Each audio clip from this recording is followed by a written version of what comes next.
welcome to the Deep Dive. Yeah. Today our mission is, well, it's tackling a pretty big riddle in modern finance.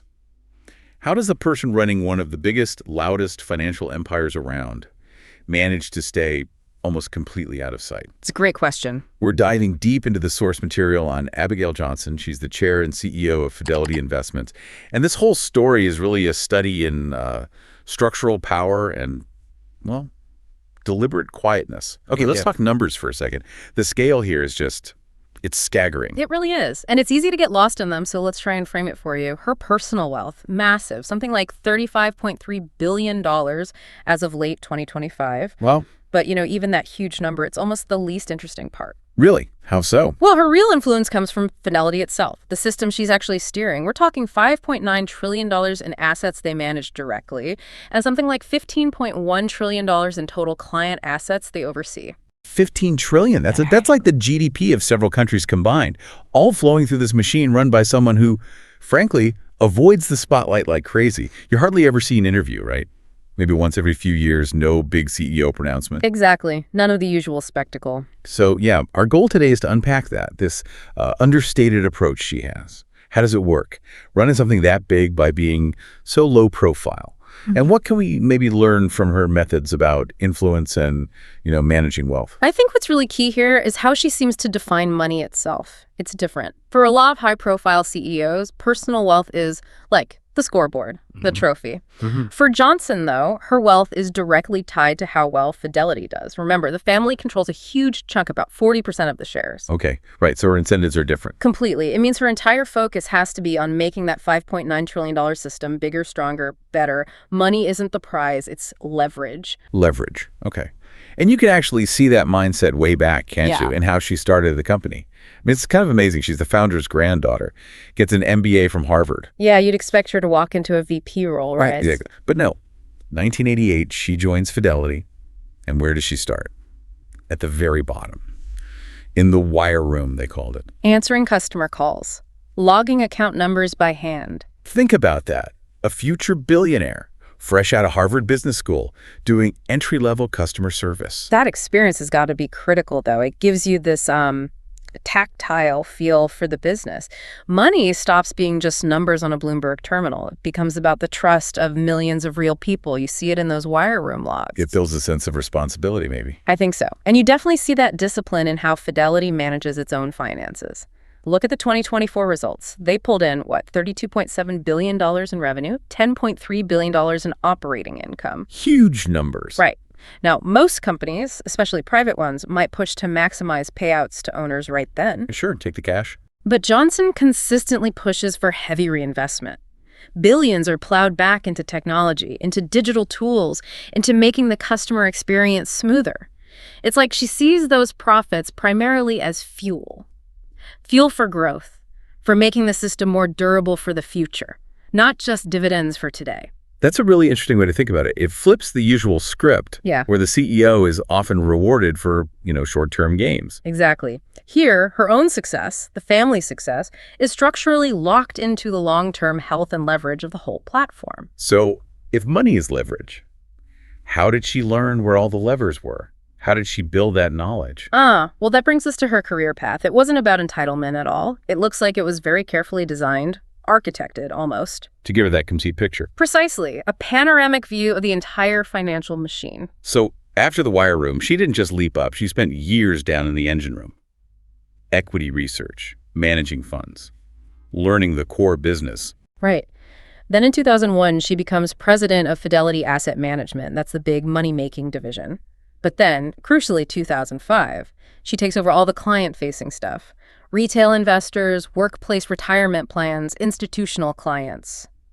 Everything. So she understood the money management side and the customer side. Exactly. It wasn't a straight climb up the ladder. It was more like a spiral staircase, covering every level. Building breadth before height. That's a good way to put it. So by the time she becomes CEO in 2014 and then chair in 2016, she's genuinely mastered every critical part of Fidelity. Think about it like building a skyscraper.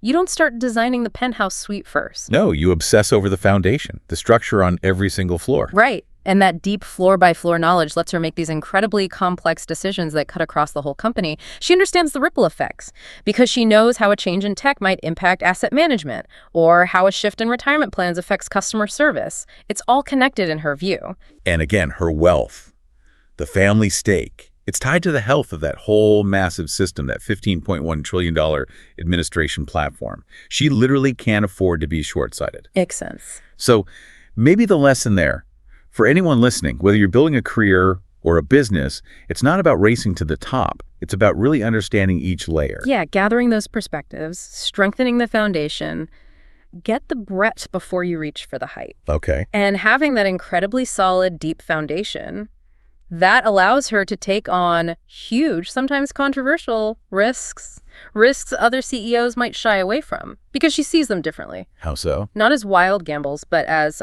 controlled experiment, long-term strategic moves. Which leads us right into the Bitcoin story. Ah, yes, the crypto move.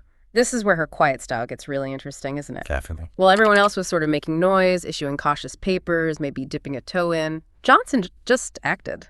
She seemed to view digital assets as a fundamental tech shift, not just, a speculative bubble. And the big move was in 2022, right? Offering Bitcoin access directly in 401k retirement plans. Yeah, and you have to remember the climate back then. Oh, I remember. The U.S. Department of Labor was basically flashing warning signs. Huge skepticism. Serious warnings about the risk involved for ordinary savers. There was significant public and regulatory pushback. So most CEOs facing that, they'd probably launch a big PR offensive or maybe quietly scale it back. Right. Damage control mode. Johnson did neither. She just held firm. Held the line. Let the strategy unfold without a lot of fanfare.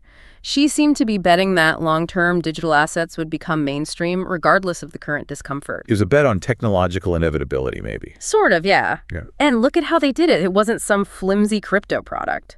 By January 2024, Fidelity rolls out its spot Bitcoin ETF. Yeah. FBTC. Right, the regulated product. Exactly. For you listening, this was huge. A legacy giant like Fidelity creating a straightforward, regulated way for institutions and individuals to get Bitcoin exposure. It legitimized it in a big way. And the market responded.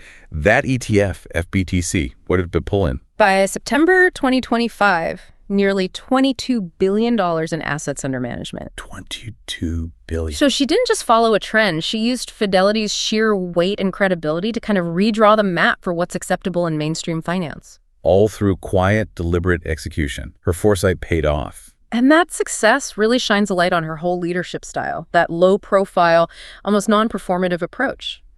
It's actually her superpower.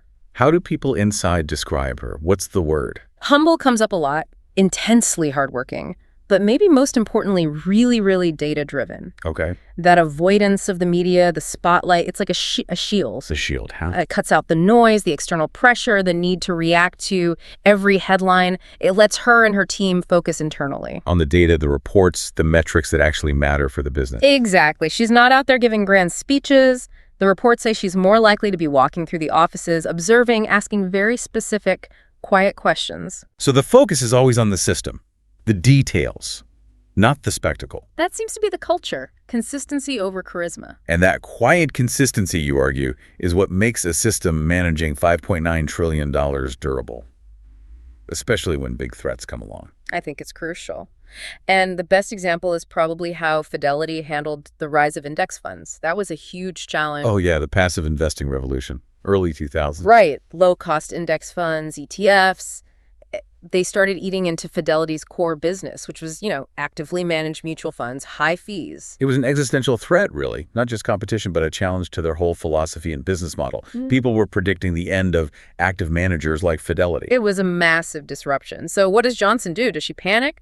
Slash costs everywhere, launch a war against index funds? No, it sounds like that wouldn't be her style. Not at all. Instead, they adapted, but with surgical precision and, importantly, huge scale. Okay, how? Well, yes, they pivoted. They expanded their own offerings of low-cost passive funds. You have to compete. Sure, if you can't beat them. Right. But at the same time, they doubled down hard on the areas where active management still had an edge, or where scale mattered most. Which were? Customer experience technology, making things easier, smoother for clients. And their massive retirement services platform, the 401k business. Things index funds alone couldn't replicate.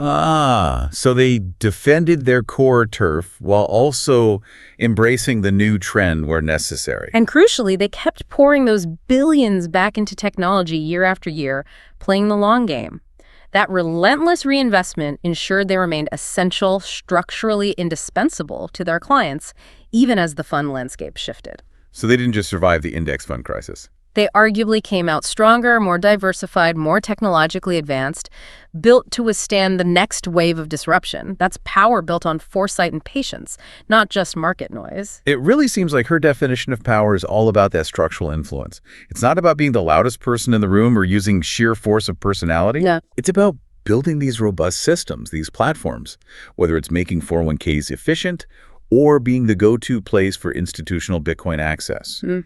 Platforms that the rest of the financial world eventually just has to deal with, has to use. That's well put, yeah. So wrapping this up, the paradox of Abigail Johnson. She leads one of the world's most dominant financial forces by being almost silent herself. Her success seems rooted in seeing money as leverage, building a career from the absolute ground up, and understanding that huge breakthroughs often come from a series of small, disciplined, quiet decisions. Made consistently over time out of the spotlight. Exactly. Which leaves us with a final thought for you, the listener, inspired by her approach. Johnson's story suggests that major shifts, real structural change, can be built from these chains of low-profile, almost invisible decisions. So the question is, what single quiet decision could you make today? Something focused, maybe not glamorous, but potentially high leverage, that could compound quietly into something really significant for your own goals 5 years from now. A powerful question. Her example reminds us that sometimes the most lasting power isn't the loudest voice. It's the one patiently shaping the underlying structure. Thanks for joining us for this deep dive.